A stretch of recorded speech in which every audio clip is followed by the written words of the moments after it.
let's start with a brief introduction of Innax, because you have a beautiful company with an impressive track record in terms of sustainability. I'm the founder of Innax. This year we exist for 30 years. So I've just passed 60. It is a real mission in my life. And that is a parallel to our mission-driven company. We are an energy services provider for buildings that emit most of the CO2 in the built environment is 35 to 40%. So that's a huge chunk. And we have set as a mission as a company to lower that to Paris-proof standards.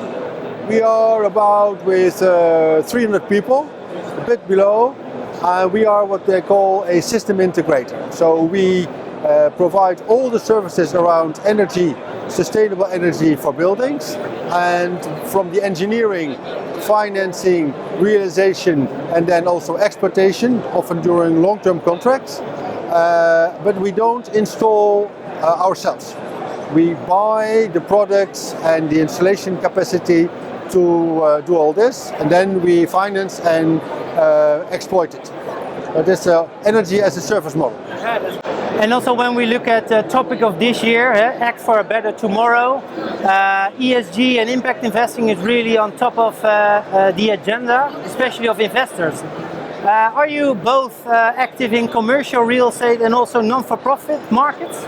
Yes, public real estate and commercial real estate, even swimming pools, anything in the built environment, often for what we call multi-site companies. So we work a lot for your target group, asset managers and investors, the larger parts. Yeah. That's what is our customer group. Yeah. And in the road to Paris, measurement is extremely valuable. Can you give us some insights about how you measure, and also in terms of what do you measure? Yeah, that's a good question. If you are starting as an asset manager with a program to sustainability, then you need two things. First, you need grip on your energy flows. And second, you need grip on your investments into this sustainability program. On the energy flows, you need metering and monitoring. Often that gives you a fairly good insight which buildings are polluting, which buildings are performing up to standards, and you can also adjust with the tenant, share data with the tenant to work together to lower the energy consumption. Then on the second part, that's the program of a grip on your investment program. There it is wise to make a roadmap based on energy audits, so that you have a long-term roadmap towards the Paris-proof status. And we consult our customers, our asset managers often, to aim for Paris-proof 2050, because that's the climate agreement, but in two steps. First, 2030, and then the step to 2050, because technology is developing rapidly on all fronts, on insulation, on heat pumps, on solar panels, on hydrogen. So if you try to take a one step, you get payback periods in our energy audits of 50 to 100 years. Yeah. So do a two-step approach, 2030, 2050, and then you can, in two steps, get your building up to standard. Yeah, because in terms of investments, when you look at the existing stock, it takes a lot of capex. And one of your, well, let's call it specialities, is also energy as a service. Maybe you can share some insights about this investment proposition. The idea is that for asset managers, their core business is the real estate asset, yeah. The building, and what kind of, can be residential, non-residential, industrial, the building.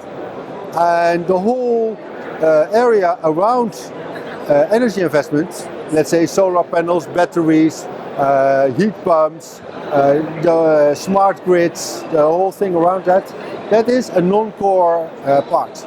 Often there's also fiscal reasons that an asset management company cannot get other income than rent. Yeah. So we set up an SPV, an energy SPV, per building or per portfolio, and that provides energy as a service in an open book program, and the energy SPV, the unit, attracts capital, and we can also put that capital in different forms, so that the investments can be done and the tenant can be supplied with energy as a service, so that the tenant also can contribute to all the investments. And so the write-down is not only on the cost of the owner, but shared with the tenant for a large part, who has lower energy cost, so he can contribute. And we call this energy as a service. So also no split incentive issues anymore. Well, you always have the negotiation, but it's from a open book base, and the advantage for the tenant is guaranteed by us or by the energy SPV. So that gives everybody in a positive cooperation mode instead of in a split incentive, I don't want it mode.